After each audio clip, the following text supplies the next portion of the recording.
Hello students, வணக்கம். Transition elements, D-block elementsல alloy formation இந்த டாபிக்கை பற்றி தான் இந்த வீடியோவில் நம்ம டிஸ்கஸ் பண்ண போகிறோம். ஓகே, அலாய்னா என்ன? நம்மளுடைய தினசரி வாழ்க்கையில் டெய்லி லைஃப்பில் நிறைய மெட்டீரியலை நம்ம கிராஸ் பண்ணிட்டு வந்துக்கிட்டே இருக்கிறோம். ஃபார் எக்ஸாம்பிள் பார்த்திங்க அப்படின்னா வீட்டில் நம்ம சாப்பிட்ற தட்டு எவர் சில்வர் பிளேட் அப்படின்னு சொல்லுவோம். வீட்டில் இருக்கக்கூடிய பாத்திரங்கள் எவர் சில்வர் பாத்திரங்கள் அப்படின்னு சொல்லுவோம்.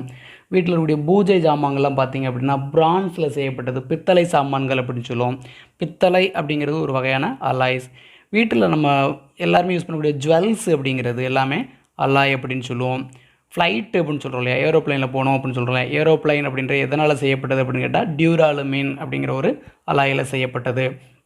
முன்னாடிலாம் பார்த்திங்க அப்படின்னா டூ வீலர் அந்த வெஹிக்கிள் பார்த்திங்கன்னா வெறும் அயன் கம்பி மட்டும் கொடுத்துருப்பாங்க. பட் இன்றைக்கி வர்ற வீல்ஸ் எல்லாமே பார்த்திங்க அப்படின்னா அலாய் வீல்ஸாக இருக்குது அப்படின்னு சொல்லுவோம். இது எல்லாமே நம்மளுடைய தினசரி வாழ்க்கையில் நம்ம பார்க்கக்கூடிய சம் டைப் ஆஃப் அலாய்ஸ் அப்படின்னு சொல்லுவோம்.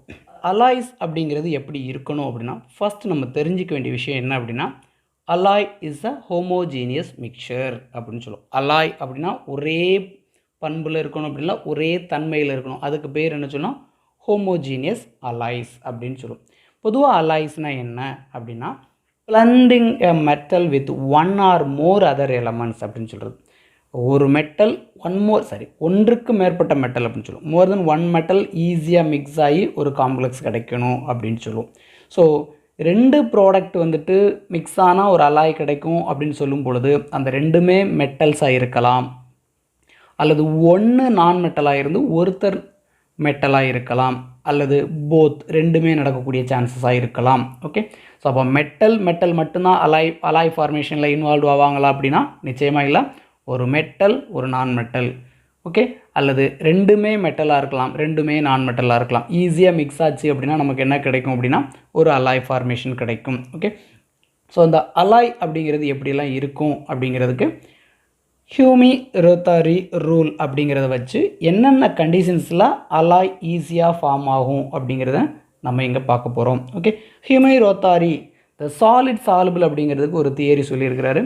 அந்த தியரியில் 4 கீ ஃபேக்டர், இந்த 4 கீ ஃபேக்டர் மைண்டில் இருந்தால் போதும், நம்ம ஈஸியாக இதை படிச்சுக்கலாம். ஓகே, ஸோ இந்த 4 ஃபேக்டர் என்ன அப்படின்னா one is size factor, okay, second one is crystal structure, third one is valency, fourth one is chemical affinity which means electronegativity அப்படின்னு சொல்லுவோம். Okay, right.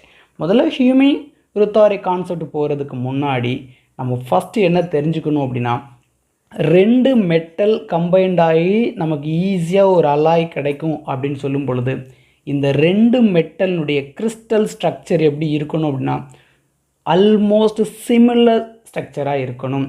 அப்போனா தான் என்ன பண்ண முடியும் அப்படின்னா ஒரு இடத்துல ஒரு மெட்டலை ரீப்ளேஸ் பண்ணி இன்னொரு மெட்டல் போய் ஆக்குபை பண்ண முடியும். ஒரு கிறிஸ்டல் லாட்டிஸ் அப்படின்னு எடுக்கும் பொழுது அந்த கிறிஸ்டல் இருக்கக்கூடிய மெட்டல் அப்படிங்கிறத ஓவர் கம் பண்ணி இன்னொரு மெட்டல் போய் உட்காரணும். அப்படி உட்கார்ந்தால் தான் அது அலாய்ஸ் அப்படின்னு சொல்லுவோம். ஸோ அப்படி உட்காரும் பொழுது ரெண்டு பேருடைய சைஸ் எப்படி இருக்கணும் அப்படின்னா சிமிலராக இருக்கணும் அப்படின்னு சொல்லுவோம். ஓகே, இதில் நம்ம சொல்யூஷனில் எடுக்கிற மாதிரியே சொல்லுவோம். ஒரு அலாயில் பல்க் அமௌண்ட் ஆஃப் மெட்டல் யாரோ அவங்களுக்கு நேம் என்ன சொல்லுவோம் அப்படின்னா சால்வெண்ட் அப்படின்னு சொல்லுவோம். ஸோ லீஸ்ட் அமௌண்ட்டாக இருக்கக்கூடிய மெட்டல் யாரோ அவங்களுக்கு பேர் சொல்யூட் அப்படின்னு சொல்லுவோம். இந்த ரெண்டு பேரும் மிக்ஸ் ஆகி கிடைக்கிற காம்ப்ளெக்ஸுக்கு பேர் தான் என்ன சொல்ல போகிறோம், அலாய் அப்படின்னு சொல்ல போகிறோம். ஓகே, ஃபர்ஸ்ட் ஒன் அப்படின்றதுனா சைஸ் ஃபேக்டர் அப்படின்னு சொல்லுவோம்.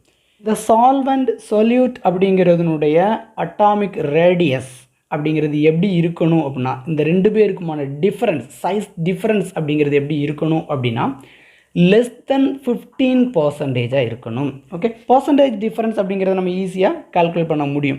எப்படி கால்குலேட் பண்ண முடியும், இந்த மெட்டலும் ஈஸியாக அலாய்ஸை கொடுப்பாங்களா அப்படிங்கிறத நம்ம ஈஸியாக எப்படி ஃபைண்ட் அவுட் பண்ணோன்னா பர்சன்டேஜ் ஆஃப் டிஃப்ரென்ஸ் அப்படின்னு சொல்லி பார்த்துட்டு radius of solute minus radius of solvent divide by radius of solvent. இந்த ஃபார்முலாவில் நம்ம அப்ளை பண்ணி பார்த்துட்டு கிடைக்கக்கூடிய டிஃப்ரென்ஸ் 15% கீழே இருந்தால் அந்த காம்ப்ளெக்ஸ் ஈஸியாக அலாயை ஃபார்ம் பண்ணும் அப்படின்னு மீனிங் ஈஸியாக நம்ம கால்குலேட் பண்ணிக்கலாம். ஓகே, செகண்ட் ஒன் அப்படின்னு சொல்லி பார்த்தீங்க அப்படின்னா கிறிஸ்டல் ஸ்ட்ரக்சர். இந்த கிறிஸ்டல் ஸ்ட்ரக்சர் அப்படிங்கிறது ரொம்ப சேமாக இருக்குன்னு சொல்லி பார்த்துட்டோம்.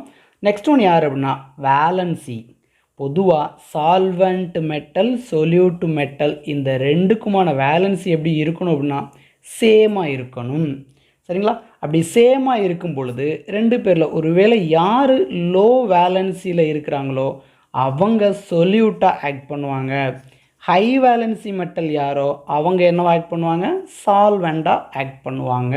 ஓகே, ஸோ ரெண்டு பேருக்குமான வேலன்ஸ் அப்படிங்கிறது மோஸ்ட்லி சேமாக இருக்கணும். ஓகே, தென் ஃபைனலாக பார்க்குறோம் அப்படின்னா அதனுடைய chemical affinity which means electro negativity அப்படிங்கிறது எப்படி இருக்கணும் அப்படின்னா almost solvent metal solute metal ரெண்டு பேருடைய எலக்ட்ரோ நெகட்டிவிட்டி டிஃபரன்ஸ் அப்படின்றது மஸ்ட் பி க்ளோஸ் டு 0. ரெண்டு பேருக்குமான டிஃப்ரென்ஸ் ஆல்மோஸ்ட் 0வாக இருக்கணும். ஓகே, ஒருவேளை அங்கே நமக்கு எலக்ட்ரோ நெகட்டிவிட்டி வந்துட்டு ரெண்டு பேருக்குமான எலக்ட்ரோ நெகட்டிவிட்டி கொஞ்சம் டிஃப்ரெண்ட்டாக இருக்குது, கான்ட்ரவைஸியாக இருக்குது அப்படின்னா கண்டிப்பாக அங்கே என்ன ஃபார்ம் ஆகாது?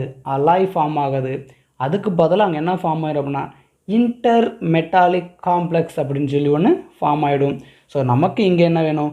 அலாய்ஸ் வேணும். அப்போ அலாய்ஸ் வேணும் அப்படின்னா சால்வெண்ட் சொல்யூட் ரெண்டு மெட்டலுடைய எலக்ட்ரோ நெகட்டிவிட்டி டிஃப்ரென்ஸ் அப்படிங்கிறது கண்டிப்பாக 0வாக இருக்கணும், அதர்வைஸ் க்ளோஸ் டு 0வாக இருக்கணும். ஓகேவா? ரைட். இந்த அலாய்ஸை நம்ம ஃபார்ம் பண்ணி முடித்ததுனால இந்த அலாய்ஸினால் நமக்கு என்னென்ன யூஸஸ்லாம் இருக்குது, அலாய்ஸாக மாறினதுக்கப்புறம் அதனுடைய கேரக்டர்ஸ் எப்படிலாம் மாறும் அப்படின்னு சொல்லி பார்த்தீங்கன்னா ஃபஸ்ட் ஒன் ரொம்ப ரொம்ப ஹார்டாக இருக்கும் ஒன்று. செகண்ட் ஒன் அப்படிங்கிற பார்த்தீங்கன்னா ரஸ்ட் ஃப்ரீயாக இருக்கும், ஈஸியாக துருப்பிடிக்காது அப்படின்னு சொல்லுவோம். ஸோ ரெண்டு மெட்டல் ஈஸியாக மிக்ஸ் ஆகி இருக்கிறதுனால இதனுடைய மெல்ட்டிங் பாயிண்ட் பார்த்திங்க அப்படின்னா often have a high melting பாயிண்ட்ஸாக இருக்கும். ஸோ நிறைய எக்ஸாம்பிள்ஸ் நம்ம சொல்லிக்கிட்டே போக முடியும் இந்த மாதிரி. ஸோ நம்ம புக்கில் கொடுத்துருக்குற மாதிரி எக்ஸாம்பிள்ஸ் என்ன அப்படின்னா ஃபெரஸ் அலாய்ஸ், தென் கோல்டு காப்பர் அலாய்ஸ், நம்ம ஜுவல்ஸ் அப்படின்னு சொல்கிறதுல ஓகே, குரோம் அலாய்ஸ். இந்த கோல்டு அப்படிங்கிறத பொறுத்தவரை பார்த்தீங்கன்னா பியூர் கோல்டு அப்படிங்கிறத வச்சு நம்ம ஒன்றுமே பண்ண முடியாது அப்படின்னு சொல்லுவோம். ஸோ ஆர்னமெண்ட்ஸ்லாம் செய்யும் பொழுது அந்த கோல்டு என்ன செய்யலாம் அப்படின்னா மேலியபிள் பண்ணுவாங்க, தகடா அடிப்பாங்க, பார்த்தீங்கன்னா டக்டிலிட்டி கம்பி மாதிரி இழுத்துட்டு போவாங்க. ஸோ இந்த மாதிரியான கேரக்டர்ஸ் கொஞ்சம் அலாய்ஸாக மாறினதுக்கப்புறம் கொஞ்சம் கூடுதலாகவே நல்லாவே இருக்கும் அப்படிங்கிறதான் இந்த அலாயினுடைய ஸ்பெஷல் கேரக்டர்ஸ். ஸோ அப்போ ஹியூமி-ரோத்தாரி கான்செப்ட் அப்படின்னு வரும்பொழுது இந்த 4 கீ பாயிண்ட்ஸ் ஞாபகத்தில் இருக்கணும். 1 size factor, 2 valency, 3 crystal structure, 4 chemical affinity. இந்த 4 ஃபேக்டர் ஞாபகத்தில் இருந்தால் அலாய் ஃபார்மேஷன் கண்டிஷன்ஸ் நம்ம ஈஸியாக மைண்டில் வச்சுக்கலாம். ஓகே.